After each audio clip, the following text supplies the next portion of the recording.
Welcome, welcome, welcome, welcome. Welcome, welcome, welcome, welcome, welcome, Welcome to the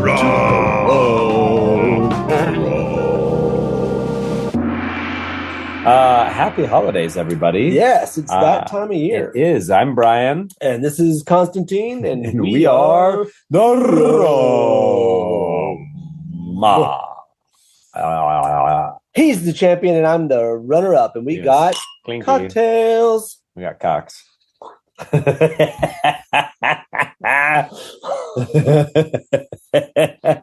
God. That's what we do. We do. Merry Christmas. Merry Christmas.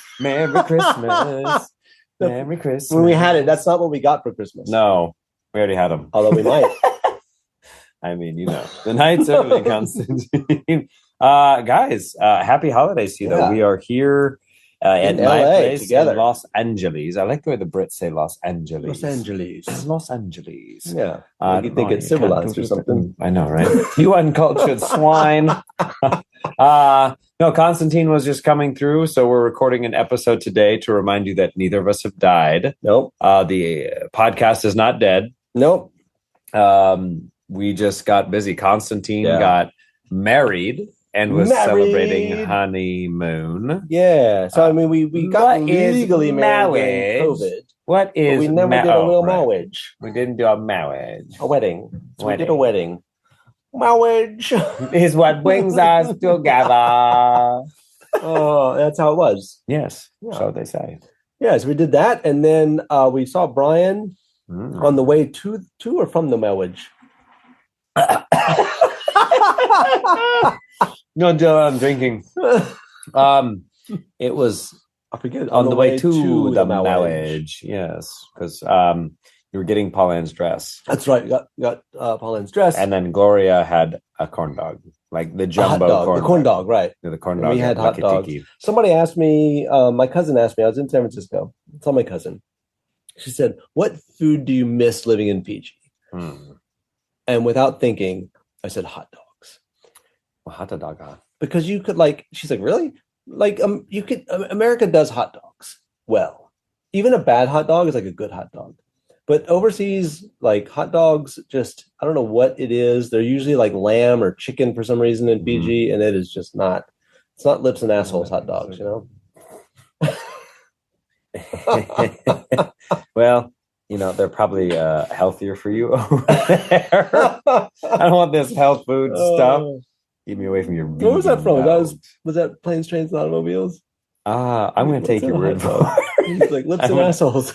I'm going to take your word for it. We're going to have to put an explicit on this episode. Sorry, everybody. We're not sorry. It's the end of the year. It is. We deserve it. You know, I went through a major months of burnout. You had the Rum Curious Summit. I think Yes. it's Summit. And I remember in the lead up to that, you were in panic mode, which everyone is when they do those events. You were worried about ticket sales. Yep. What happened? Oh, we had 560 people show up. It was fine. That's fantastic. You know, everyone's like, "Oh, did you have a good time?" No, I didn't have a good time. No, you're the organizer. I You're was not gonna have a good freaking time. out the whole time. It was like, you know, if you've ever seen the movie Corky Romano, I'm digging deep into the movies, but like, so it's about basically this guy who goes undercover to the FBI because he's like he's the son of a mob boss. Anyways, Mhm. he does this like drug bust, and he's accidentally like busts open this brick of cocaine, and then he has to go talk to kids. There's a question. You do? You don't? You do? You don't? What do you need? You need something? You don't? You do? You don't? You do? No. So basically, I was running around going, "You need something? You need something? You do? You don't? You do? You don't? Yeah. How's everything going? You need more water? Okay, cool. We gotta empty that trash can. Okay, cool. Oh, I'm so sorry that your check-in took so long. We're gonna take care of that." And then Ari, dear Ari, my best friend, he and I were out, or no, it was towards the end. The event ended, and one of the volunteers came up to me going, "Brian," and I turned around and I grabbed him by the shoulders, going, "What?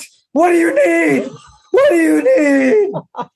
You know, it wasn't quite as intense as you know, some other life experiences, I'm sure, but we survived. Yeah. And you're doing another one. For some reason, we're doing 2 next year. So we've got San Diego. Thank you, sir. May I have another? Yeah, I know. Thank you, sir. May I please have another? times two. Yeah. So yeah, San Diego's in February, and then Orlando is in May. Very cool. It's gonna be fun. Doing one all the way on the other side of the country. Is it? Is it? And in Orlando, so you expecting like similar crowd, 500-600 people this time, or are you going to do maybe 700, 800, 900, 1,000? We'll see over there. So Ari and I, a week from today, so you basically renting out Disney World. Oh my god, if we had the money, dude! But God, wouldn't it be just great to have like $1 million trotted out, take it out of my Swiss bank account? Yes. But no, so Ari and I, a week from today, today's the 8th of December. Ari and I will be going out to Orlando a week from today to scout out and finalize the venue we want. Yeah. And then we'll start doing all that. But yeah, in full swing of promoting, advertising the summit. If you haven't got your tickets, you want to come to a 600-person event in lovely San Diego. There's few better places to be. And we pride ourselves on throwing a really good event, a very educational and fun event. Yeah, right. You got to have the fun, right? You know, I think people get turned off when they think they're going to be sitting there in class and taking notes and things, right? But you got to have the fun, but also the classy element too, right? I mean, Ari was over here. We were chatting about it, and I didn't go, but it sounded like you had a really high standard running the show. I took a drink in the middle of my thought. I'm like, I need a drink of this cocktail in my hand. Yeah, no, it was a cool experience. We survived it. So now, we're on to the next. And your Fiji festival was chaotic. Chaotic happened at some level. we had a great team come out though. We had Daniele Dalla Pola and Billy come out. Billy's from Kona Room, Daniele's son, and Kona Room is in Miami. Sergio Figuera, who is an Emmy Award-winning videographer, came out with those guys. It was great fun. I mean, we had going all over the island with these guys. We got some great footage we'll get out. But we had the first Tiki Masters cocktail competition in Fiji. And what was fun about that is, the bartenders that were in the competition all work at big resorts. And you know what resort cocktails are like, anywhere you go. Oh, they're great. Like amazing. If you like maraschino cherries that look like they were dipped in a chemical bath. And, so making these sickly sweet drinks. But what we found is these guys really want to do more than that. And so they spent time with Billy and Daniele and were able to show off some of the skills that they, had a little bit of and that they developed a little bit more of. So we're going to do it again. And one part of it is hopefully at least showing some of the F&B managers out there that you can do something a bit elevated and people will still buy it. And you can do it with what you've got because, the resorts just ship in, orange juice and all this sweet stuff in plastic containers when you can just walk out in the bush in PG and just get whatever you need, right? So he was showing them that. So hopefully it'll be a little bit of a revolution. And the guys are excited. The bartenders are excited. They want to set up a little guild and kind of keep this thing going. Oh, good. Yeah. So even in between the competitions, they want to start getting together, honing their skills, learning with each other. So yeah. All in all, I think it's setting us in the good direction in Fiji. It's a nice way to start. Yeah. Well, as we, it's the end of the year. So as we look back, it's times for reflections and silliness and all the things. So, I mean, God, this is what our 23rd, 24th episode? 24th year of this. 24th year. 24 years into To the Rum. Thank you for the 2 people that listen. No, but I mean, well, I guess first and foremost for our listeners, since Constantine is here, I made a cocktail. It's a little bit sweeter than I remember. I think I didn't put enough lemon juice in it, but it's fine. It's good. This is rich black tea simple syrup, super easy to make. Lemon juice Benedictine, which if you are not using Benedictine or Benny, hey, where the Benny at? I don't know. I said it like that, but it just came out. Caution, when you drink Benedictine, that might happen to you. You might start calling it Benny. Benny. In the old days, Benny, they called it Don't B. Your number. Oh, did they? In like the 20s, yeah. Oh, you can just hear him. Oh, that's Grand Marnier. What the fuck is... Oh, oops. Where is the Benedictine? If we say more than like 15 F words, then we're going to get a fine. I know. Well, so Again. that's the thing is, I know. Sorry, it's all me. Anyways, yeah, Benedictine, rich black tea, simple syrup, lemon juice, and then it was a privateer, single barrel. Yep. So, super fun. And Constantine and I have just been spending some time together talking about reflections and things, and we're refining to the rum. But we're not going away. We are sorry for our hiatus. Jeez. Yeah, it wasn't that long though. No. The last episode was only like 6 weeks ago, I think it was out. So Was it? yeah, because I think I thought it was September that came out, or was it October? I think it was October. Early October. Right. So yeah. Right. Yes. So no, I guess today is that we have a longer episode today of just us catching up, kind of doing some reflections, talking about some things, and then we might be breaking out into some 12 days of Christmas. We'll see if we have enough 12 content. days of Rumsmas. Yes, 12 days of Rumsmas. On the first day of Rumsmas, my true love gave to me El Dorado. 12 years old. And a worthy parking some cherry. I don't know where you were going. I don't know where you're going. I got nervous. No, it's just we were trying to look on. It's right there. I was doing like a usual suspects thing, trying to see what's on the wall and piece it together. Yeah, it's the wall is obscene. It really is. So reflections. I mean, Constantine, are there any? I guess we don't have to do these are our best bottles of this year, but have there been any kind of rums? Or actually, no. Tell us about your distillery, because Constantine has brought some molasses and cane juice rum from his distillery in Fiji. And let me tell you, y'all are missing out. You're missing out. You look so concerned in me right now. Like you have the arms crossed. Like, watch what you say. Watch what you say. No, guys, but it's the cane juice is amazing. 2 samples of molasses. The molasses sample 1, I liked a smidge better than the second one. But honestly, guys, like I cannot wait for you to try Constantine's Fijian rum, because it slaps. As the kids used to say, I don't know what the kids say now. I don't know what they say. Get Gloria on the phone. Riz. They're rizzing. Is it Riz? I don't know. I don't know what Riz means. I don't know. I always think Miss Rizzo. No, Frizzo. Never mind.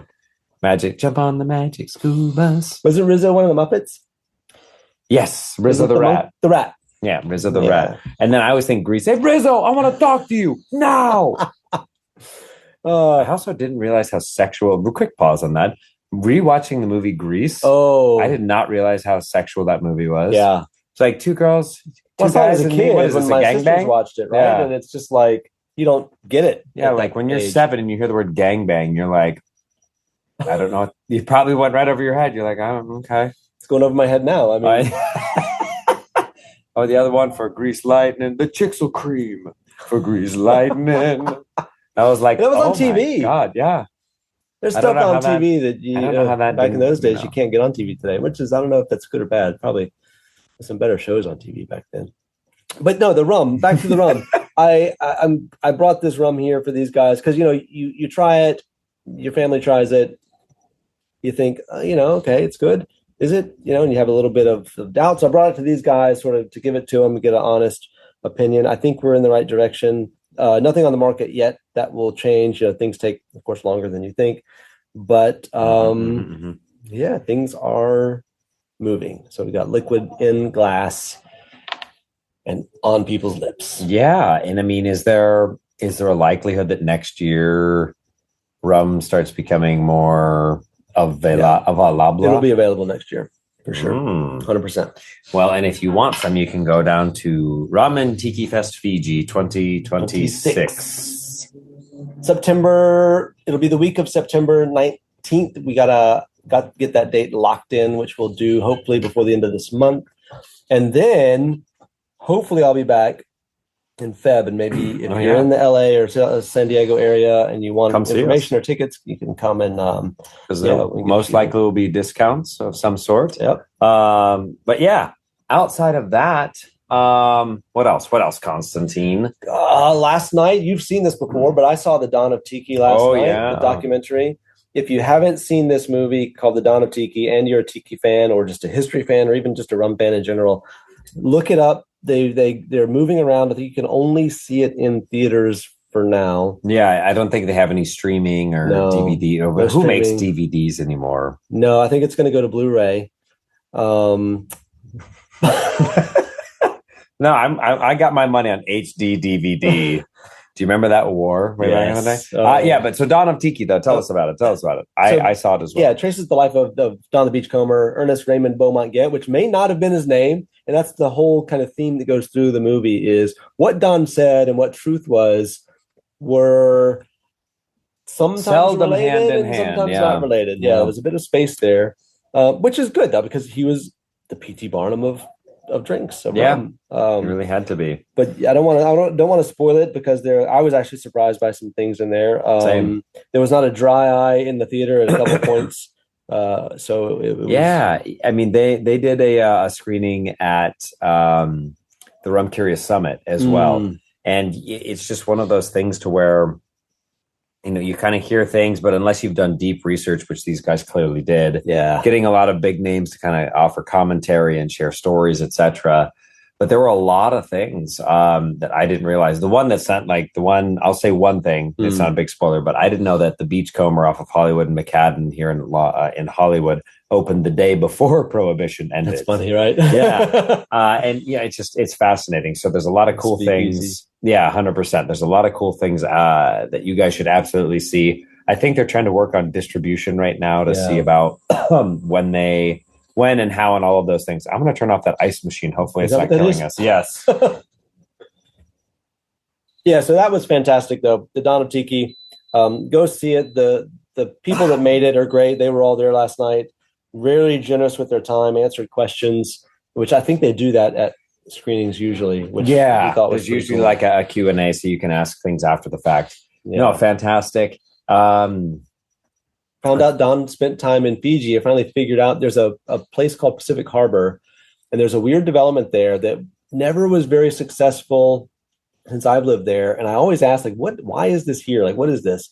And I always get the answer, some American guy came and set this up in the 70s and then left and went back. And that was kind of all the local knowledge had. Watched the movie and figured out that was Don the Beachcomber. That's crazy.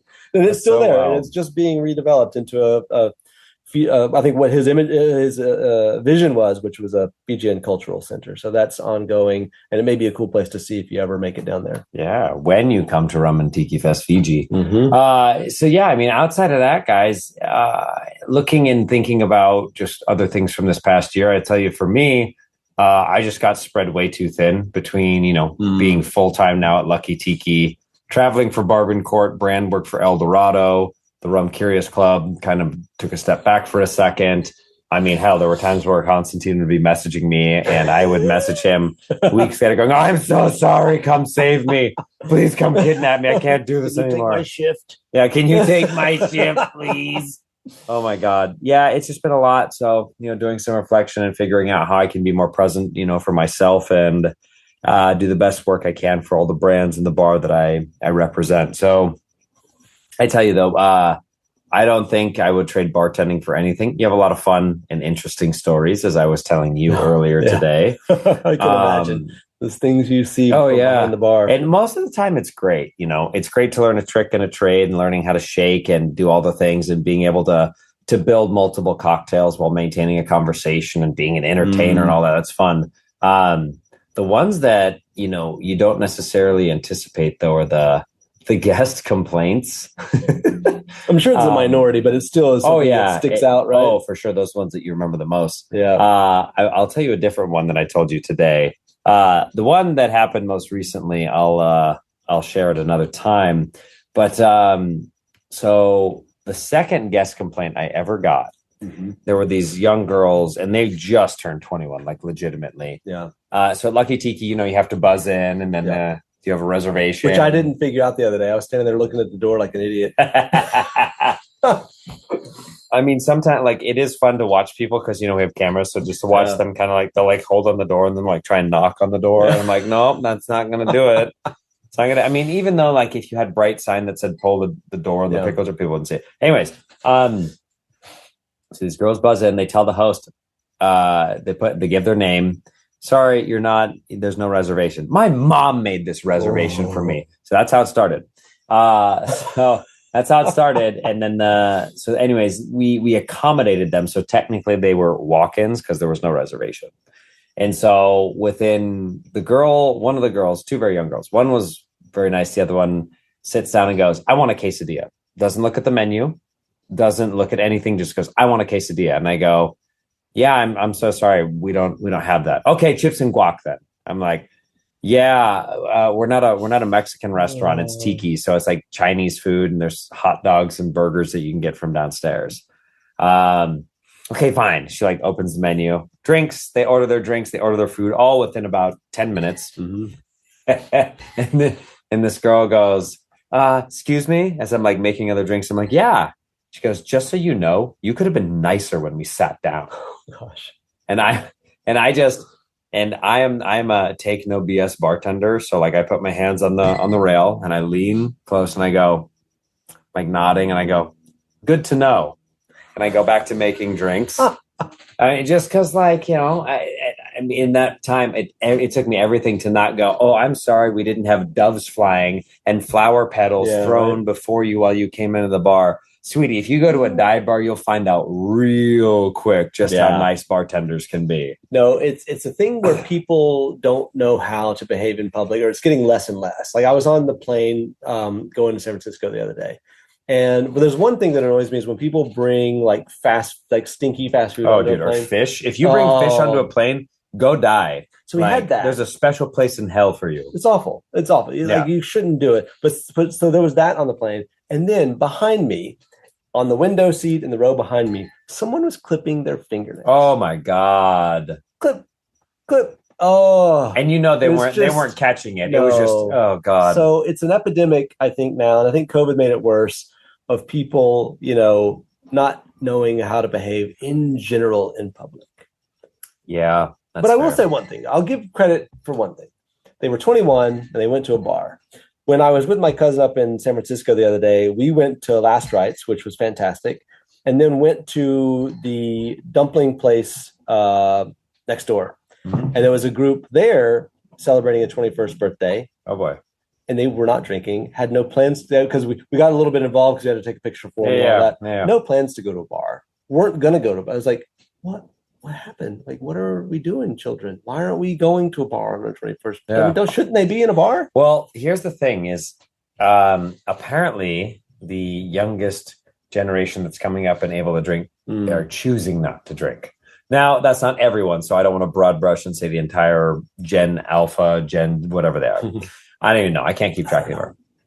But my joke has always been, I don't drink, but I did 6 tabs of ecstasy last night. I'm like, oh, no, that's good. Yes, that's good for you. None of it's good for you, right? Like, let's be real. Like, alcohol is not the best thing for you. It's, it's poisonous because if you drink too much of it, it's going to come out. You're going to regurgitate it. So, I don't know. It's just, it's not good for you, but it is good for you. And I'll put it like this. A friend of mine said something today. He smokes and I don't smoke, but people do smoke. And he says, I have to smoke because it relieves the stress. And he said, it's the same with drinking. He's like, just like with you drink a little bit, you can relieve your stress, blow off some steam. And he put it like this, as little tremors. What did he say? A lot of little tremors keep the big earthquake from happening. Something like that. Yeah. There you go. There you go. That's a wrap. And we're done. Thank you all for listening. It's interesting times that we find ourselves in, and even thinking about the bottle sales and bar attendance. I mean, for us at Lucky, it has gone down. I think, and bottle sales have gone down. You've seen the Rum Labs reports.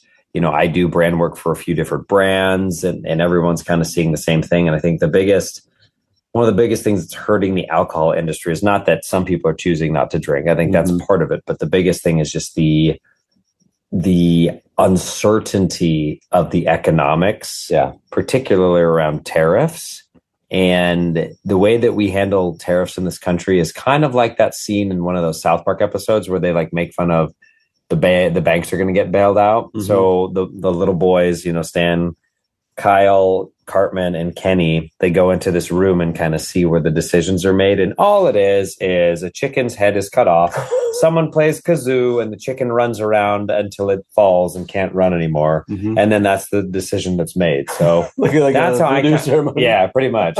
So I kind of see it as like, the head's chopped off the chicken and they're in the White House and someone's going on the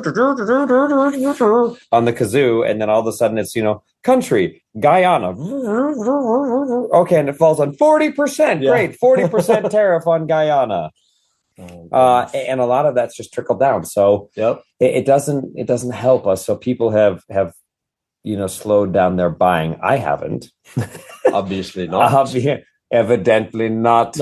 I always think of that in Captain America, the first one. He's like, we fought to the last man.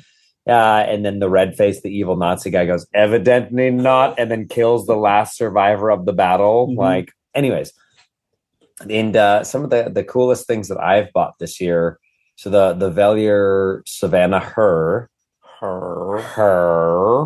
Let me see that her. Give me that her. It reminds me of I won't say it'll get us on a rabbit trail. No, we like it. That's why people listen, because you and I go on rabbit trails. You've heard the song what is it called? Redneck Mother? And they spell out mother. And he's like, you know that song? No. Up against the wall, redneck mother.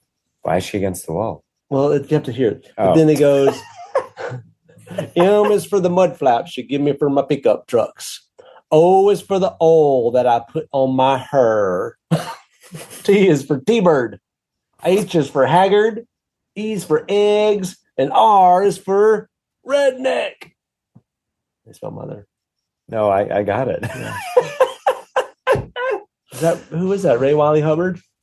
We're going deep on this episode. It was Wally Ray Hubbard. Yeah.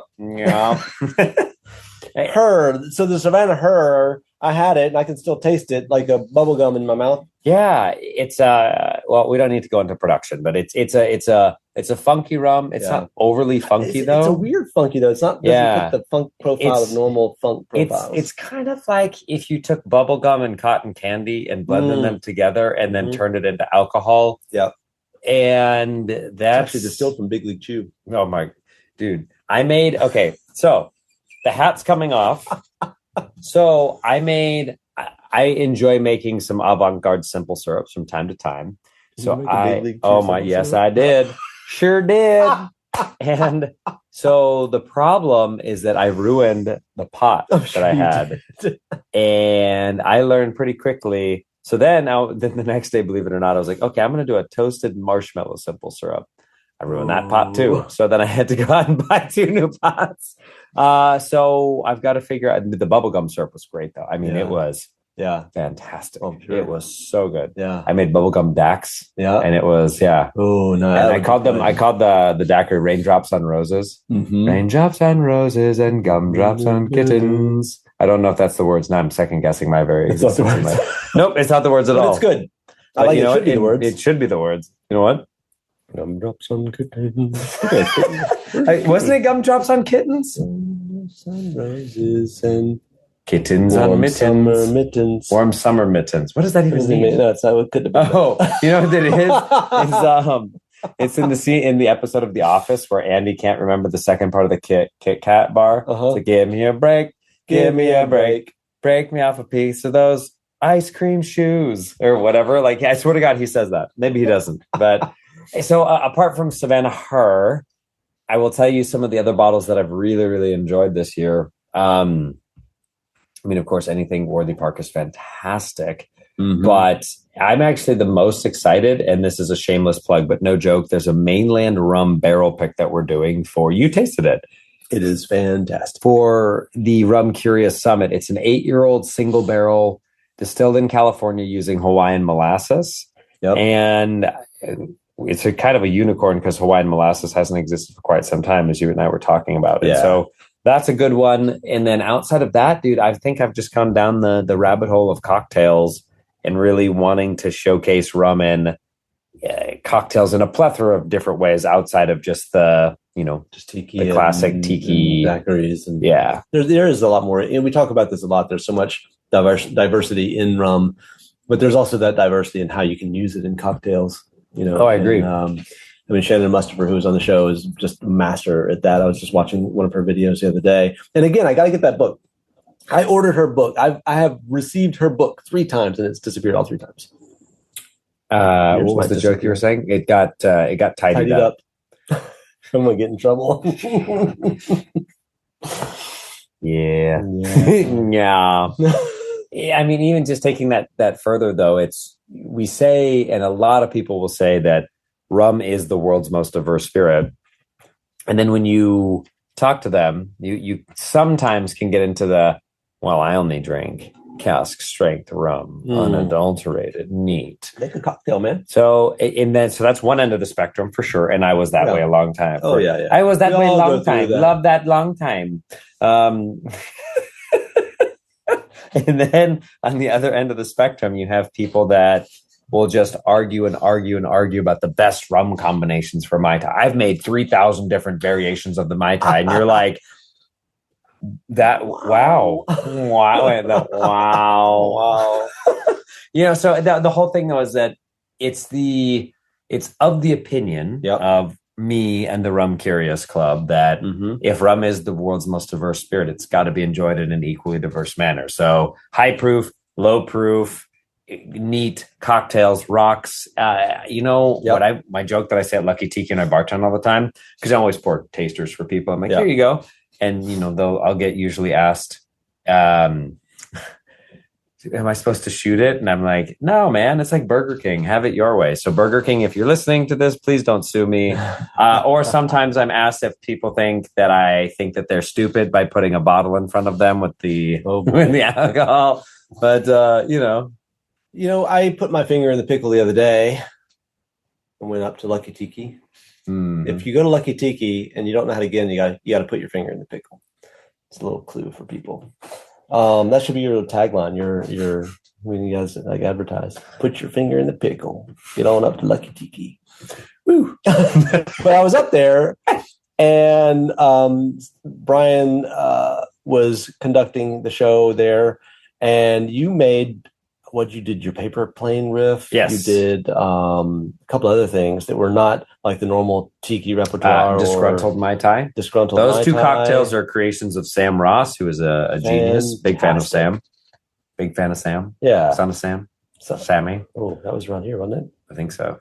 Yeah, but no, it's you can go in any direction, right? There's a rum for every cocktail, I think. Oh, for sure. Right? I mean, yes. And well, when you and Ari were over, Ari was here earlier. He was too bashful to be on the show. Few people can handle our awesomeness. So I was really getting frustrated because I have been trying to make different versions of the sidecar. So sidecar is an old school cocktail. It's originally cognac, Cointreau, and lemon juice. So I started making cognac, Cointreau, and lemon juice versions, exact same specs, and they were really thin.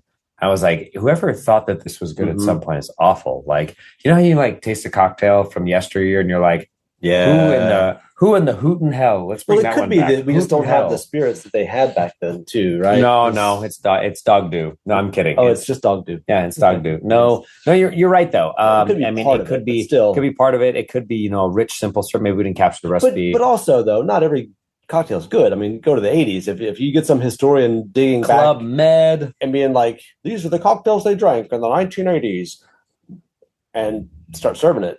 Yeah. So, speaking of... But back to the sidecar. Oh, yeah. Sorry. No. On that. I just love that you and I are like, and on that point, let me take a counterpoint of that point. Let me talk about something unrelated to that point. But we're going to... But for the next 10 minutes. And audience who listens, if you're still listening, thank you. But... There's a prize at the end. There is a prize at the end. There's a draw. It's a draw. Oh, I was like, all right, we'll call it a draw. I mean, the sidecar though. So everybody knows that everybody listening, I assume that you have seen at least 1 or 2 of my videos on Instagram or YouTube or wherever. I know I got to bring that back. I do it for long form YouTube videos. But So cocktail creation for me can be one of the most stressful and anxiety ridden experiences because I'll make a cocktail and I have, I would say, unrealistic expectations because to me the cocktail has to be perfect.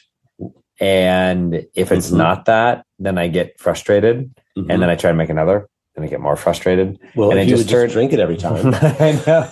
But that's the thing is that if it's not perfect, I will dump it out. The amount of alcohol I dump down the drain, like my favorite is when I have somebody here and they're like, I make something for them and they're like, and I just snatch it before they can figure it. And then I make them watch me as I walk to the kitchen with my eyes bulging out of my head as I pour the liquid into the sink. Maintaining eye contact with them. Like, don't you blink. Don't you blink. You watch it. But so, I mean, that's the thing is more of it's just like, God, I suck. I fucking suck. I got the timer.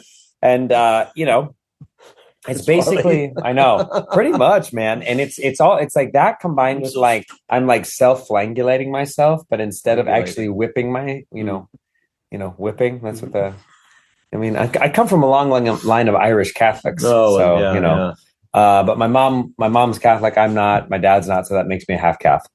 Anyways, what was I saying? Okay, wait. Okay, you go first. Oh, I was going to say, so the sidecar, well, I try to every time. So the sidecar though, so then I started going, okay, well, let me do a split base between rum and cognac. So I was doing Hardy VSOP, which is very nice. And I was doing rum JM VSOP because I wanted to stay in the French house. Also, I ditched the Cointreau and I started using the JM Shrub, the Orange Liqueur. And I was like, oh, okay, this is pretty good. And then, when you make a lot in one night, your palate kind of goes to shit. Yeah, right. So then you find something like, wow, this is great. And then I taste it the next day and I'm like, this tastes awful. Why did I think this was good? Or like I'll make it for somebody else and then they taste it and I taste it and I'm like, what happened? Sorry. I thought it was, I promise I had maybe 3 or 4. I don't know. And so anyways, today in staying in honor of the OG recipe, 3 ingredients, which is spirit, orange liqueur, and lemon juice, Eldorado 12-year, Grand Marnier, and lemon. Yeah. And even when I gave it to you and Ari, I was like, is it good? Yeah. What do we think? What does it need? It's good. I know. And you guys belayed my fears, but that's always how I'm like thinking like, how can it be better? What do we need? Do I need bitters? Well, first of all, don't sugar the rim if you're making a sidecar. I don't know if that was the original thing. I felt so bad because Ari was like, can I get it with a sugar rim? And I went, said that? Yeah. And I went, hell no. And then he looked sad. And I was like, oh, because I don't have sugar. I mean, I really don't have sugar, but like I realized that I snapped, but I was like, no, I'm not doing a sugar rim. You don't need sugar. What are you talking about? You need sugar on the side. I know that or half sugar the rim if you don't know if the person wants it or not. But still, if you make the drink right, you don't need the sugar rim. That's all I'm saying. I mean, Grand Marnier can hold its own, I think, in there. Oh, for sure. Yeah. Because the thing is, I needed the cocktail to be a little bit richer and rounder, and it was way too sharp. Yeah. Even if you play with the proportions. And so anyways, that's a long-winded way of going back to what we were talking about. If rum can shine in legitimately any of the cocktail categories that exist. Yeah. And, too often it kind of just finds itself where for the rum summit we did last year, it was earlier this year. God, it feels like 10 years ago. Oh my God. But we did the bartender battle called Trial by Cocktail. And the bartenders were not allowed to use orgeat, pimento, or allspice dram. I like that. Falernum, coconut, passion fruit, or I think that was it, or honey mix. So I basically said, yeah, you're not making tiki drinks for us. Yeah. And the cocktails were great. Good. The cocktails were good. They can be. You've done the series on, if you like bourbon, you like this. If you like scotch, you like this. That is true. So Speaking of, what would you sub out for cognac? Ooh, what would you give a cognac fan drinker? I mean, Barbancourt, because its production methods are done in a cognac style. Ron del Barralito in Puerto Rico, despite having a sweeter profile for some. Here's what I'll say. You know how I feel about the topic of dosage. Yeah, if I put my bartender hat on and not the rum purist hat, if I can use, but that's why I use the El Dorado, because we all know El Dorado 12 is a little bit sweeter, even though the formulas are less sweet, but they're still sweet. Right. But I use the El Dorado because having something sharper or unadulterated would make the drink a lot sharper. Yeah. So, but yeah, I'd say for the cognacs, those two specifically jump to mind because they're done in a cognac production style. Mm-hmm. Now, granted, Barbancourt uses column stills rather than pot stills, but yeah, those would be kind of my top ones. I haven't had that much cognac. The other one, actually, because you know how cognac has a very orange profile, anything from Clement would be, I think, really, really solid as well. Those aged agricoles. Yeah. I don't know. What about you? Yeah, no, Clement, that's interesting. By the way, if you don't say that right. Tell us your Paris story. I'm in Paris. I'm in a bistro. We have a fantastic meal. I mean, as all the meals were. I'm going to make another drink. Make another drink. You know what? Keep going. I'll keep going. So we're in this bistro, and it was we were the last seating at lunch. The place had cleared out. There was us, and then one other table we were chatting with, and we were chatting with the staff. And I walked up to the bar, and they had a 20-year-old bottle of Armagnac that they gave me, and I went back up there, and they had a bottle of Clement up on the shelf. And it was one of the single barrels, with the that has the note, like the thing handwritten label on it. And I wanted to try that. And so I asked the lady, she came over, and I said, I'd like the Clement. And she said, what? And Clement. And she's like, what? And there's like back and forth 2 or 3 times. Just like, I don't know what you want. And I like point, I'm like, the rum up there. Oh, and she says, Clement. Like, oh my God. Could not, it's like just, we were, it was like this one goes to 11 kind of scene from Spinal Tap. Yeah, which, I mean, and at that point, I think she was being kind of a dick. No, but she said it the way I said it was, oh, it's so cute how you say it, but it's in We're like, yeah, I'm American. I'm sorry, I don't have the Clement. So anyway, but it was fantastic. And if you go to Paris, there is so much good rum. You go into a supermarket, and the rum selection is just from the French departments or the French overseas. I forget what they call them. I believe it. Is just fantastic stuff you cannot get here. What are we making? We got the bottle of Coochie out. Wow. So no, what I am making today, right near, I've done this on my page before, but I think it's technically a gilded age cocktail. Okay. And it was rediscovered by the king of cocktails, Dale DeGroff. Yep. And hang on. It's called a bijou. Or bijou. Right. Whatever, I don't know. I've said bijou. I say bijou, and some people are like, oh, bijou. I'm like, look, see, I don't care. Like, you get what I'm saying. So, Do you see what I'm saying? Don't let it pop on you. I still feel so bad for Constantine. We've talked about this before, but yeah, I had surgery. I think you guys know, on my finger when I was attacked by a bottle of Hampton Great House that sliced through the nerve in my finger all the way to the bone, and had to have surgery to repair that. The feeling is coming back. The doctor, they were doing a checkup, and he did a test to see if I could feel hot and cold. And he said he did that test because sometimes when people have nerve reconstruction surgery or reconnection surgery, hot and cold can come back backwards. Oh, shit. Yeah. So luckily mine's right. But right now, the cold, you have to retrain it, I guess. And the cold is on that finger is way more intense than on the other fingers. So it has to, I guess, regulate itself eventually. I have a small bottle of this at home that's almost empty, and that's one thing I cannot get in Fiji. How do you say it, by the way? I say kochi. Kochi. Kochi. Okay, so what we have here, this is my Emerald Veil. So 2 dashes of Reagan's Orange Bitters. Even though this is not going on video, I feel like that you want to show the camera. Secondly, we're going to do an ounce of green chartreuse. If you can get it. So what I will say is, actually, you know what? I'm not going to use green chartreuse. I'm going to use an alternative. Give me 1 second. Oh, you got some fancy cherries here. What are these? Ambrera Fabri. Ambrosia. That's what it says. So what I will tell you is, instead of green chartreuse, since it's hard to find, This brand right here, Pages. I don't know how to say the rest of it. Pages. Page Vervin du let me do it. I've just been to Paris. Oh, good. Pages, Page, Vervin du Velay. Velveeta. Don't cry for me, Velveeta.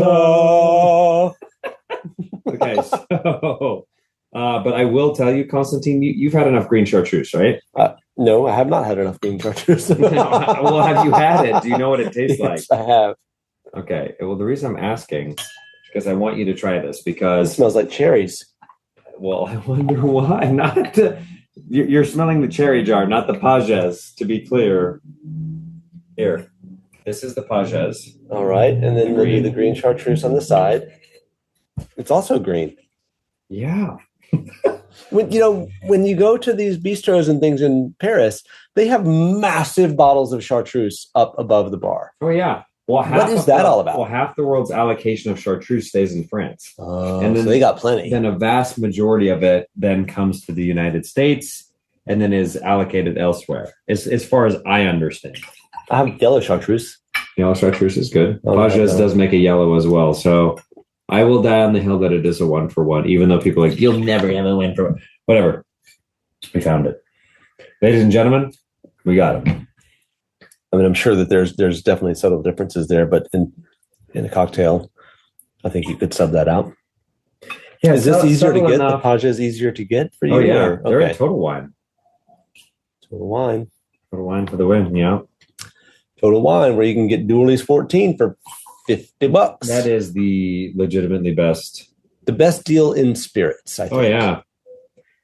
I mean, that's just, you know how I feel about Dorley's. Dorley's is one of the best brands on God's green earth. Solid, reliable, and for the money, you honestly cannot beat it. Hey, must be the money.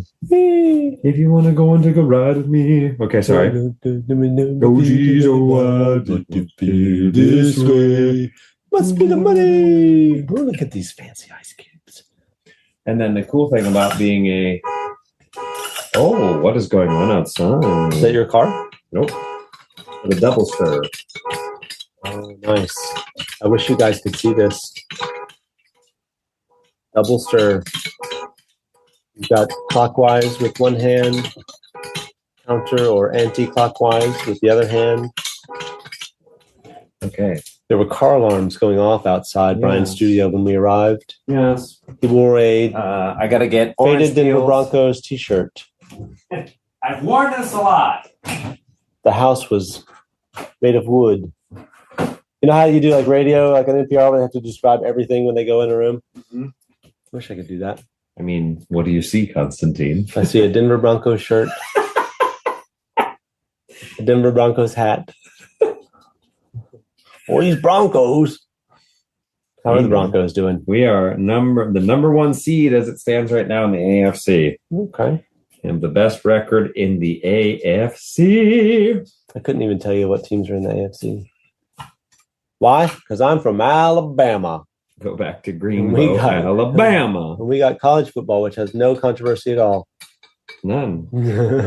Although, fucking Nick Saban. I think we ought to just... Hey, watch your language. The last year in Bama wasn't even a top 5 rated team. It was like, I think we deserve to be in the playoffs. No, you don't. And we were. All right. Actually, no. We weren't. But, Constantine, you've tasted. It's pretty close. Yeah, I don't remember which is which. Actually, one is darker than the other, right? I don't know. No. That's a bijou. So, just case in point back to the cocktail, since we're going back there. What this is Pages instead of green chartreuse, Kochi, sweet red vermouth, and Hampton 1753. Keep your vermouth in the fridge, people. That's such a fantastic cocktail. That is so good. Yeah. And I find that Hampton is a really good substitute for gin. This is usually made with gin, huh? Yep. It's so good. And again, my thing is it's like almost a candy, like aftertaste there. Well, the thing is, it's the Hampton is it just perfectly pairs. Yeah, with even if you did chartreuse, but you can do the pages. Yep. And the herbaceousness of the liqueur that meets the intensity of the Hampton. Mm-hmm. They just perfectly pair. And then the sweet red vermouth kind of creates that lovely silky mouthfeel. Mm-hmm. And so the bijou, as I understand it, was called that because it means jewel. Okay. And the gin, because it was clear, 1753 is still relatively a clear rum. Yep. So that was meant to represent diamonds, the green chartreuse, emeralds, and then the sweet red vermouth rubies. Okay. And it's just a very easy cocktail. So 2 dashes of Reagan's orange bitters. Yep. 1 ounce of green chartreuse, and in lieu of that, Pages Vin du Valais Vert. And it's very important you go edit. And then you have the sweet red vermouth, which is 1 1/4 ounce sweet red Hampton 1753. Now, here's the problem with cocktail, though. It goes down too fast, and then you get hammered. Well, that, and then the other one, too. It's all booze, right? Well, it's all booze. Yeah. The other thing, too, is just the pricing and the economics. If you used chartreuse, because Hampton 1753 is $80 per bottle. Chartreuse is $90 a bottle. Yep. So you're looking at probably like a $35-$40 cocktail. What's your Paget going to be? Paget will be 20-something a bottle? Wholesale. Yeah, I mean, Total Wine has it for $50 a bottle, which is a far cry from the $90 that green chartreuse is. Yeah. But it's still really good. Yeah. And you can't really tell which one's which, right? No, I mean, I've got them side by side here in separate glasses. And I mean, there are subtle differences. You'd have to sit here for a while to really suss out the differences. And you'd have to be like a chartreuse expert. Yeah. Oh, but even so, right. Even so, you couldn't be like, I'm going to move this. It's tilting. It's freaking me out. I don't think anyone could pick it out unless like you were a chartreuse geek. If you did a blind tasting of these two. But it's a good substitute in lieu of. So, in a cocktail, I mean, it does the job, right? Yeah, for sure. Not that I'm trying to skimp you on green chartreuse. I knew you were going to say something. But again, here it is. It's 4 ingredients. 5 if you count the ice. But rum cocktails don't have to be 6 if you count the love. Do you believe in love after love? I do, because I keep pouring myself rum after rum. That's a lovely cocktail. I would pay, not $40, but you'd pay nothing at my house because I give cocktails I would pay for nothing free. For this. I paid nothing. Oh, by the way, do you like these glasses? I do like these glasses. So this is also the Stork Club glasses that we use. Is a really cool glassware company. I have no affiliation with them. They're called the History Company. So they recreate glassware from yesteryear. So these were like Rita Hayworth double old-fashioned glasses. I mean, just that thin glass. It's so like delicate, but so good. Yeah. There was something you had last time from the History Company. What was that? It was really cool. Is it the Knickerbocker Martini glass? Yeah, that was it. Yeah, those are cool. The Nick and Nora's as well. Yep. They have some really cool old-fashioned glasses. I've reached out to them. I hope that they get back to me because I am a fan of what they do. Hopefully they're fans of what you do, what we do. You're from the History Company. If you're listening, just call in. We'll put you on the air live. Yeah. We need. Yeah, we should. Whoa, wait, time out. You've got 2 bottles of green chartreuse. Yeah. Hoarder. Oh my God. I just wanted to demonstrate that Pages can work in the cocktail. And so you bought an extra bottle of green chartreuse. Well, when I find one, I can snag that's someone that doesn't have one. Snag them. Snag them. So, apart from the cocktails, looking at everything else, I mean, what New Year's resolutions do you have, Constantine? What New Year's resolutions do I have? Oh my goodness. That's I've gone away from doing that because, but I'll do it for you. Okay. You have challenged me with this. And so I will now think of New Year's resolutions that I will say publicly to hold myself accountable so that when I come back here next year, you can say, did you do your New Year's resolution? You'll say no. And I can say, I don't recall talking this conversation ever. New Year's resolutions. So, well, in terms of goals, right, is to get the Rum and Tiki Festival to the vision that we originally had. Yeah. with all of the especially the cultural aspect. We were able to do some of that, and I think we learned enough. Like you going through the Rum Curious Summit process, you learn so much from your mistakes the first time. Oh yeah, and it's like anything. So I think we've learned a lot to get us to a better place to have more of the culture stuff. And it was interesting yesterday with the Dawn of Tiki and seeing that movie and talking to those guys.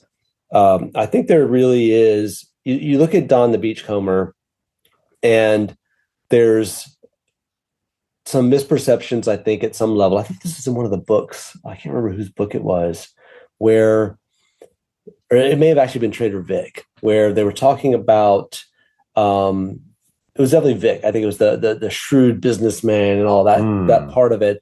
But then they looked at the cocktails and the ingredients in the cocktails. Like, this is not a cynical businessman trying to take you for a buck. Right. Because the contents of the cocktail were such quality, right? So it's a commitment to quality. But then what Don brought to it, I think, was he really actually cared about the culture. And some say, and they say in the film, that a lot of Polynesian culture, he actually was instrumental in kind of saving some of that, because when the colonization happened, colonizers go in, the missionaries go in. Yeah, exactly. They go in and they stamp these things out. And we've seen that in Fiji. There's a lot of the culture there that has just been, suppressed for so long. And it's about, bringing that out. And I feel guilty at some point sitting here saying this, as a white dude who moved to Fiji, but my wife is born and raised there. She's of the Pacific Islands. She's has Melanesian, Polynesian, Micronesian blood. And a lot of this came from her, is just caring so deeply about those people and that culture, to bring the fans of that through Tiki to it. Because when we were at the movie theater last night, I saw the same thing. I've seen it again and again. The people who go to these places actually are legitimately interested in the real culture behind it. Yeah. Right? So I think we can do a lot more, and I hope that we can realize that vision. So that's what I will commit to. I like it. In 2026. I like it. And you? and you? Et tu, Brute? I touched on it earlier, just realizing that I can't be everything for everybody, and stretching myself too thin. So I haven't actually talked about this publicly at all. You are one of 5 people that know about this, and now everybody else listening. But Constantine, you're learning before everybody else. Mm-hmm. So the Rum Curious Club, we have some aggressive plans on just growing it, making it a very communal thing. It's grown quite a bit. I mean, from 12 people in my apartment to what it is today. I think the thing that slowed down because of my brand work, because of the bartending, everything is, I used to do 6 to 8 events per month and all over the place, all the time. And now I just don't have the time because, I'm trying to find time for myself, working on the book and all those things. So books, yes. Well, no one knows about the second book that I'm working on. Okay. We'll cut this part out. No, keep it in. We'll just leave the mystery. Keep it in there. Tyler, keep it in there. I realized, I saw your look and I was like, God damn it. I said it once and I didn't think about it. Then I said it the second time with the absolute intention of being a little naughty. But no, the thing is that we're going to unlock Rum Curious Club chapters. Mm-hmm. So people that I trust and believe in to uphold the tenets of the Rum Curious Club. So things like warmth and welcome over. Well, actually, we very much pride ourselves on being an anti-snob league, if you will, and having different chapters in different locations where I just can't be. So if a brand or a brand rep wants to do something I'm just saying an example. I'm not telling you where the chapters are yet. I'll tell you after we're done recording. But like if it's Poughkeepsie, New York, and I have a brand host, or not a brand host, a Rum Curious Club chapter head that I believe in, that I trust to uphold the values and blah, blah, blah. then we can do that. Mm-hmm. And the club can grow. I've Poughkeepsie, realized Poughkeepsie. Poughkeepsie. You going to Poughkeepsie? Nope. But it's a fun word to say. I didn't know where it is. That's the only reason why I said. Is it in New York? Oh, okay, New York. I don't know where in New York. Yeah. It's it's there though. Really? I mean, that and Yonkers. Yonkers is a fun one to say. Anyways, but You yeah, went Yonkers years ago. You ain't Yonkers. So I think that's one thing, is being able to expand the club and make sure I'm not a bottleneck to its growth. Secondly, I think just making sure that I have some more time for myself so that I don't kill myself. Because the thing is, that there's the saying, if you do what you love, you never work a day in your life. And that's true. What they don't tell you, though, is that if you are lucky enough or blessed enough to be able to do what you love for a living, it completely absorbs your existence and you are never really able to turn off. It's harder to find that balance, right? You're just always doing it. Because the thing is, when I was in tech, I'd work maybe 20, 25 hours a week and I would just be checked out the rest of the time. I don't care. Like, hey, I did my job. I did what was asked of me. And now I'm going to go to Equinox for 3 hours or whatever, Yeah. And now I just don't have that.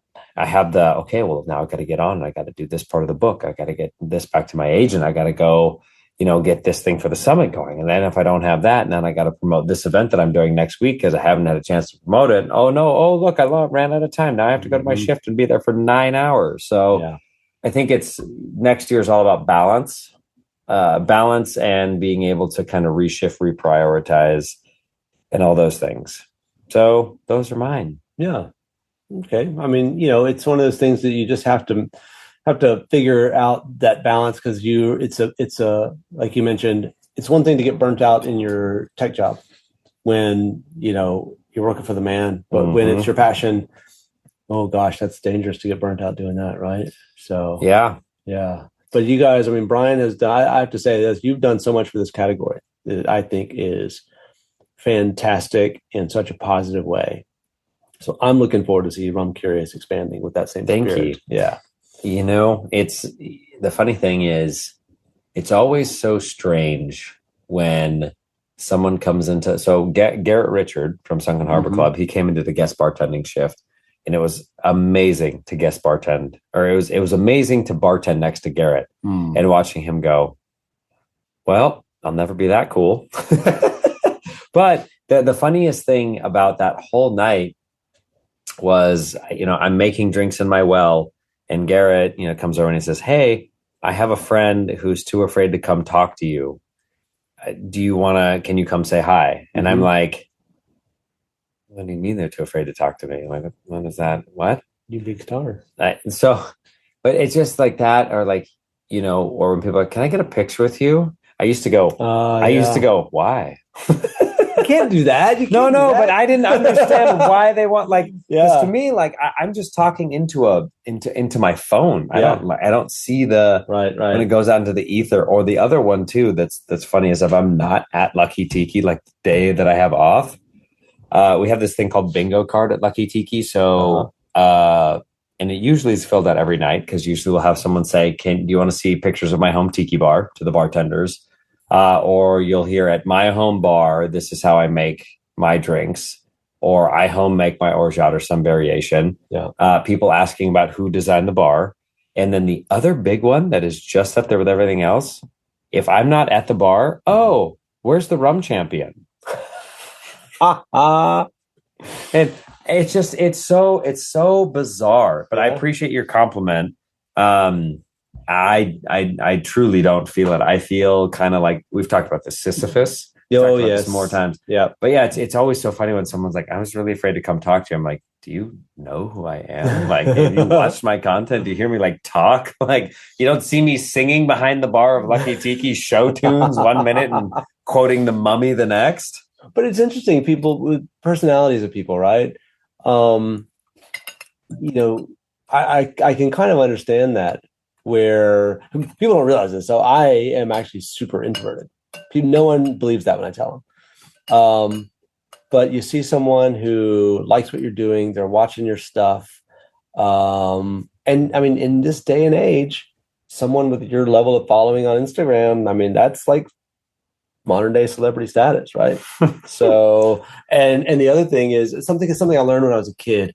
My uncle had this dinner theater, and they would do the big shows like, I mean, it was small, but they would do like Annie and like South Pacific and like all the old standard shows.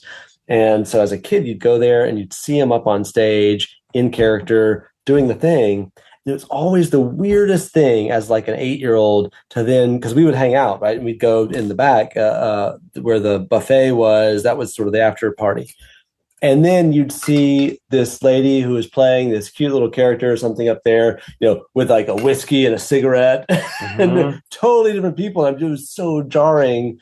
And I think there's a little bit of that even with social media, where you see someone in this, you have this persona, right, of the rum champion.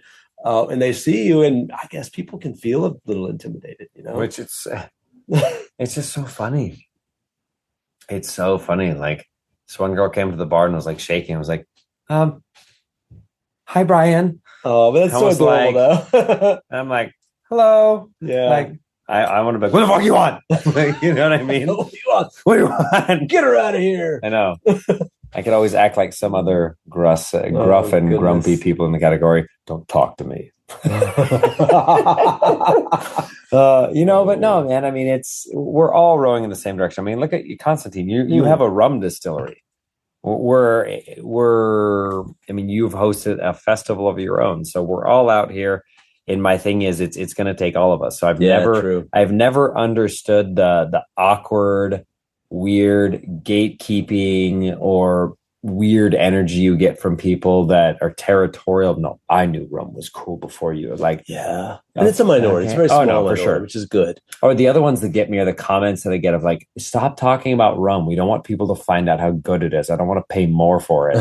I'm like, first of all, do you realize how long it would take for rum? I mean, there's certain brands that just because of distributors and popularity, the bottles are going up. That's just the way of the world. But in general, do you realize how long it would take for rum to get to the point where like a Chairman's Reserve original would be costing like $85? We are so far away from that.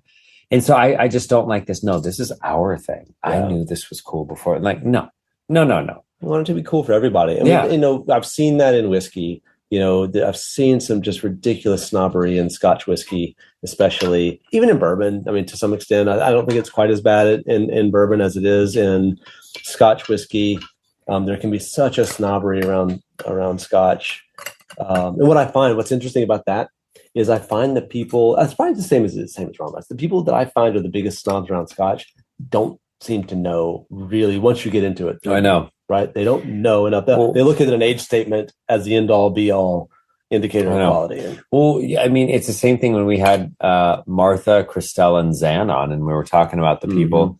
I remember saying, what would you tell people if they said that they only drank high-proof DOK or TECC or WPE neat?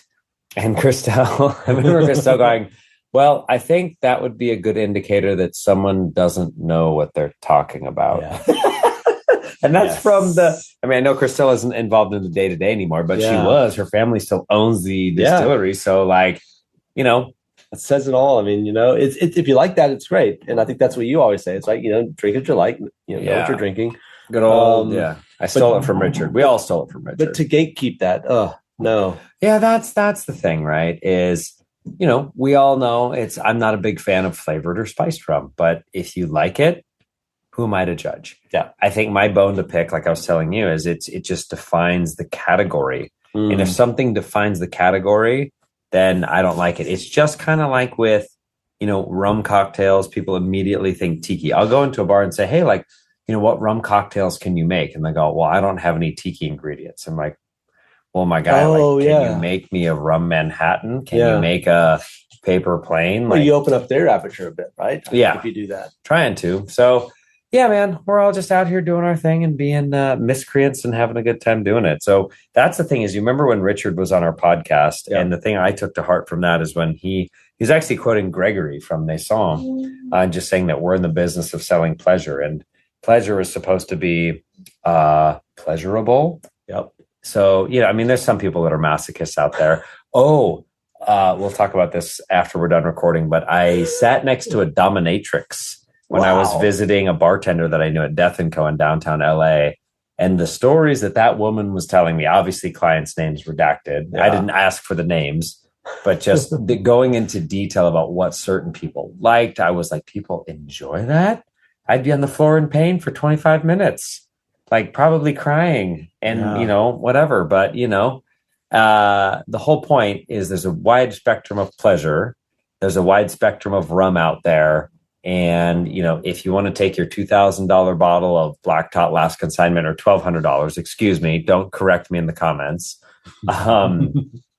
Well, actually, we're actually going to do some Black Tot Last Consignment and Cokes after this. Oh, yeah, exactly. And then we're going to take my Samaroli Magnifico 1993 and just make them into highballs. That would be a good highball. Actually, it would be. I tell you. And that's the last thing I say on this is that you're supposed to enjoy X in this way. I'm like, I burped again. Oh my God, that's bad. Woo! It just came out. I don't know what you want me to do. Just breathe through it, Constantine. We had some fantastic dim sum for dinner. Oh, if I ever own a dim sum restaurant, I want to call it Some Dim Sum. Yeah? You like that? It's the dumbest name of all time. Some dim sum. Oh my goodness. Or if we created a low calorie, low main, you can call it low cal, low main. And then if it was in SoCal only, you could call it SoCal, low cal, low main. You're sitting on a gold mine. Oh no, I did. The one thing it never came to fruition. I could probably use AI now to do it. Mm-hmm. So I'm speaking it into existence. If you steal my idea, I will sue you. But I've always wanted to have a clothing store of like Western apparel, so like boots, hats, the whole nine, and I'd want to call it ranch dressing. And not only so you'd have like legit like Western wear, but I'd also want to have like a graphic tee of like a swimming pool, and this pool is ranch dressing. And you have a chicken nugget jumping off the diving board and then waiting in line, because if anybody ever grew up in the 90s or before, food. Well, yeah. And so the thing is, you'd have the chicken nugget diving into the ranch dressing, then you'd have a celery stick, then you'd have a carrot, and then you'd have some like cauliflower or something behind that waiting on the diving board to go into the pool.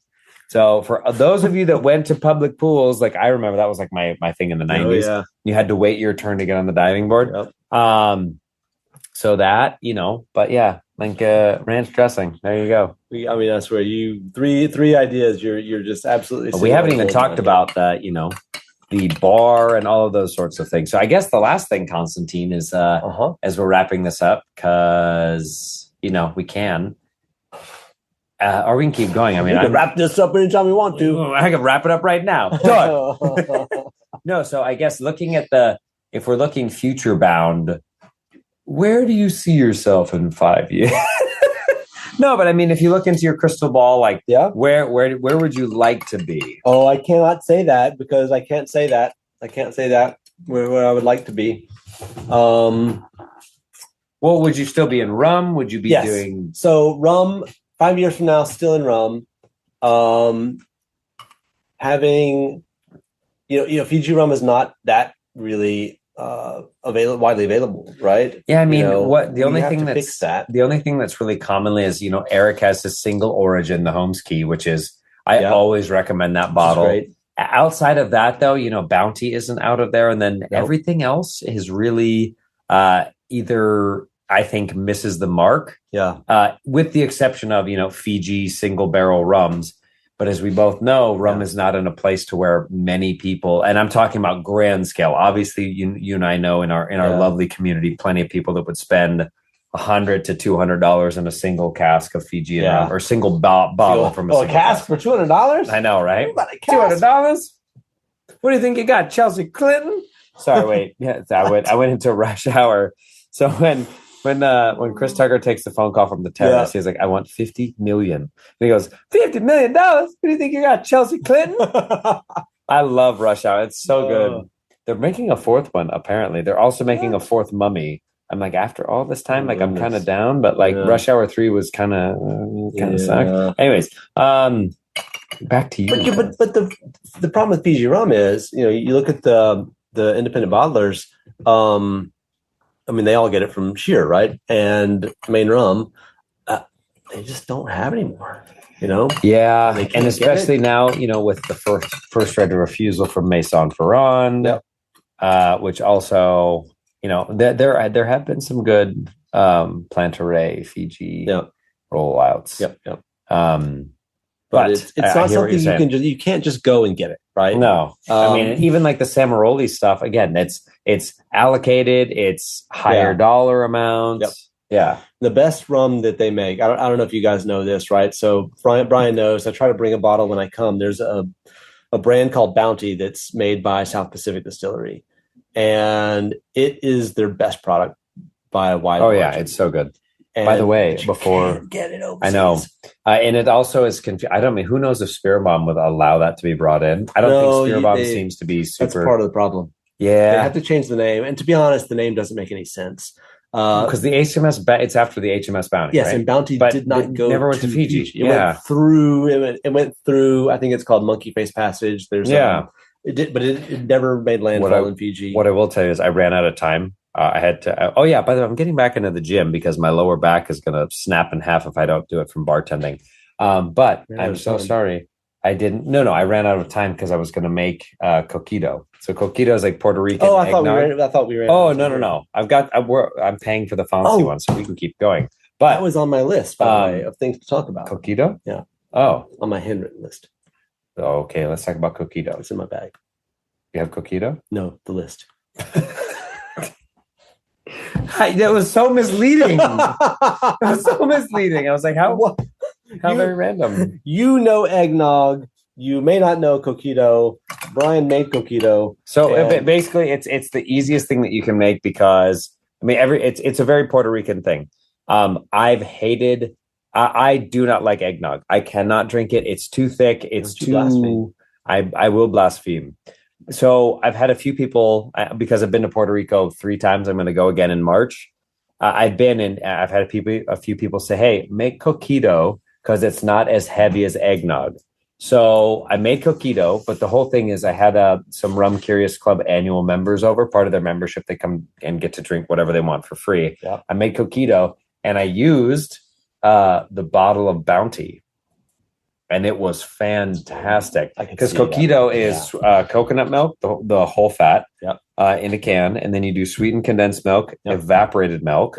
And then you do like cinnamon, allspice, clove, star anise, cinnamon sticks. Mm-hmm. And you basically put it into a pot, kind of like a simple syrup. And then you let it sit and cool. Yeah. And oh my God, it's not as heavy. Yeah, but that's my thing is I know a lot of people are like, oh, put brandy in it. I was like, why would I drink brandy when I can drink rum? That's my thing. Although, we did have a pretty yummy cognac earlier. We did have a pretty cognac. Anyways, cognac. Wait, what else do we need to talk about on your list before we wrap up? For eggnog. What I do with eggnog is I'm on a yearly cycle, right? So I make eggnog last year for this year. So my December eggnog this year was made in December of last year. How does it keep? It is alcohol and sugar. Yeah, that's fair. Yeah, in the fridge. Then I think one of my nephews, I think Tyler or David, one of them, at least now or in the past, was on a 2-year cycle. I think it's David. You let it sit 2 years? Eggnog. Wait, and you don't freeze it? No, you put it in the fridge. Well, what's funny? I can actually see that now that I question it because I have some rich simple syrups. They keep a lot longer than a month. Well, imagine that at like whatever proof, whatever ABV. So there's that. I had an idea and I want to try this, but what if you took your eggnog, let's say you have a 1-year eggnog that's been sitting in the fridge, and because it really tastes different. Like if you have an eggnog when you make it and the next day, it is way different a year later. It's so much better. I can imagine. What if I've got a bunch of barrels at home? You want a barrel aged eggnog? But I think that barrel would be no good after that. That's fine. How many barrels do you have? Like 6. Can you spare one? I mean, as an experiment? Yeah. Then do it. Barrel-aged eggnog. Eggnog. The Barrel barrel's nog. pretty big. Okay. Bye. But are you sure it wouldn't curdle in the barrel? Because it has to be refrigerated. You'd have to put the barrel in the fridge to cool it down. Then you'd have to fill it up. But that's a lot of eggnog. I mean, those barrels, because the barrel's like this big. Well, you can get, It's deceptively. I was going to say you could get one on Amazon, but I mean, there's no Amazon in Fiji, is there? Amazon is in South America. Yeah, but Fiji is not in South America. No. Okay, then. I was like, am I being gaslit right now? Like, what's going on here? We should drink more when we do these shows. We should. We should definitely turn this into drunk history because we should at least have one episode once every little while. Because clearly Constantine and I are super sober. We haven't been drinking for the past several hours. No, not at all. But yeah, so eggnog, age your eggnog for a year in the fridge. Mine is made with rum. I'd have to go look at my notes to see what I put in there. It was a 4 Square rum that's in my eggnog right now. I believe I think it may have been Dorley's. 14. Dorley's is great. Yeah. Dorley's 14. I'll put that in eggnog. Honestly, any of the Dorley's rums belong in a home collection, especially here in the US. You can get any of the Dorley's, the only ones I wouldn't do it because they have the plastic 1.75 liters or whatever of the 3 and the 5. Yep. I'm like, just bring the glass bottles in. Also, I got from Fine Drams, I think it was the 47% Dorley's, the white rum. Hot. Oh my God, it's so good. No, they wouldn't bring it in because it would be competition, I think, for Probitas. Oh, right. But Probitas, it tastes different because you have to. Anyways, we're getting too into the weeds here. Dorley's 14. If you don't have it, get it at Total Wine for. It's like $51 or $52 plus tax. Nuts that they cost. I mean, the rest of the world, that's like $85. Yeah, so good. Yep. Well, bye.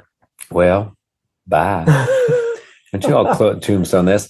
So holidays coming up. Do you have downtime, by the way? This man works it's crazy how much this man works. Nope. I have downtime. I have an event tomorrow. Yep.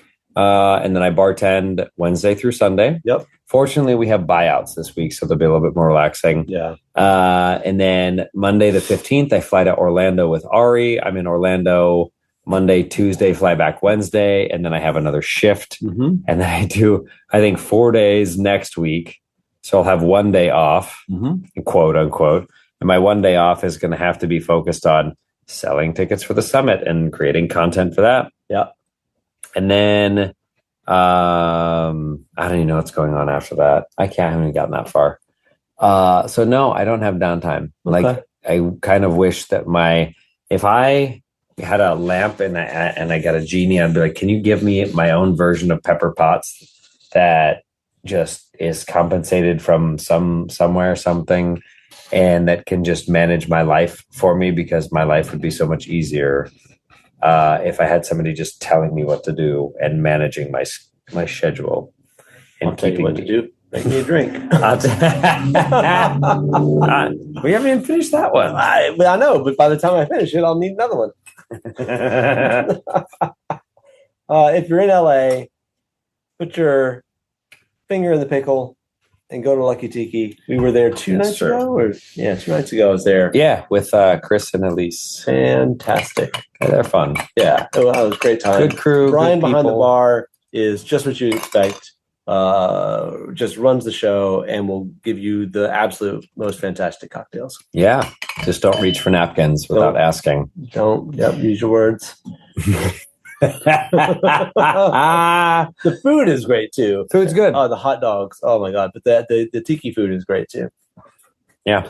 Gosh, I got to get a hot dog before I go back to the States. You should. I mean, you're in the States. Leave the States, you mean? Back to Fiji? Yeah. Yeah. So, I mean, kind of closing thoughts here, guys. We'll see you in the new year, and we'll get back on track. Yep. Have a coquito. Yeah. Relax. Enjoy the holiday season. Constantine and I will be back in January. We'll get back to regularly scheduled program. I think it would be fun for us to do a deeper dive with a few different historians on, a topic. America's not a country without rum. Yeah. So being able to, see, I know we were talking to Wayne Curtis, schedules didn't work out this year. There's a book called The Invention of Rum written by a professor at the University of Pennsylvania named Jordan Smith. Mm-hmm. I think he'd be good to get on. Fantastic. Yeah. I know Carrie Gibson, who wrote Empire at Crossroads, which is all about, sugar and all those sorts of things. I think if we zoomed in and focused on colonial America and the impact there, because too few people know, that America's not a country without rum. Yeah. I think that one, and then obviously there's some distilleries in Japan that we want to talk to. Yep. Being able to talk to different brand ambassadors. So like Mitch Wilson is a friend of the show. We haven't had him on yet. Yeah. And thanks, Mitch, for the restaurant recommendations in Paris. It was fantastic. Yeah, Mitch has apparently an extremely impressive Google map, which I mean, I get it because he's on the road. There. Yeah, and he's always there. Yeah, he's on the road 50 weeks a year. Yeah, something like that. 48, 50 weeks. But what a fantastic guy, though, to take time though. Oh, I know, he's great. To send that. I thought it was awesome. He's great. I think it would be good too, man, that we haven't actually had anybody from Chairman's on. Nope. For example. Nope. Or we haven't had any rum agricole producers yet. So have we not? Nobody from Martinique. Okay. We haven't even had the Hawaii guys on yet, have we? No, there's so many different producers that we haven't had on. And I think it'd be fun to get some different bartenders on to talk about rum cocktails and things like that. Mm-hmm. So anyways, this is all just off the top of mind of things that Constantine and I have discussed. And if you have other ideas, so if you want Constantine and I to get extremely buzzy bears together and try to have a coherent conversation, just put it in the mailbag. Put it in the mailbag. Outside of that, though, guys, I think the best thing to do would just be to message us over Instagram. Yeah. To the rum. It'll come to me and Constantine. Yep. We will be able to field those questions and take care of business. Yeah. But in the meantime, happy holidays. Happy holidays. And the merry bells keep ringing. Happy holidays to you. Are you just going to cut it off like that? Oh, wait, do we want to cut it off? No, that's fine. Oh. That's good. Good show. Good show. Good show. Someone high-fived me the other day. I like it. We ended it and we're still... Oh, is it still going? Oh, sorry. Oh, shit. Sorry. Ooh. Yeah, definitely explicit for this one. Do we need to do a Christmas song for our Christmas friends? I don't know, but I was not finished with my story. That someone high-fived me the other day. Oh. And I was thinking, it's been a long time since another adult has high-fived me. I high-fives you. High-fives. High-fives. High-fives. Oh. I mean, high-fives are reserved for bowling and children. I disagree. When else am I? That's a high-five. Oh my God. All right, we're falling off the rails here now. What's that face? Okay, if you think that this is my... Wait, yeah. No. Thank you guys again. We wish you a Merry Christmas. We wish you a Merry Christmas. We wish you a Merry Christmas. And a Happy New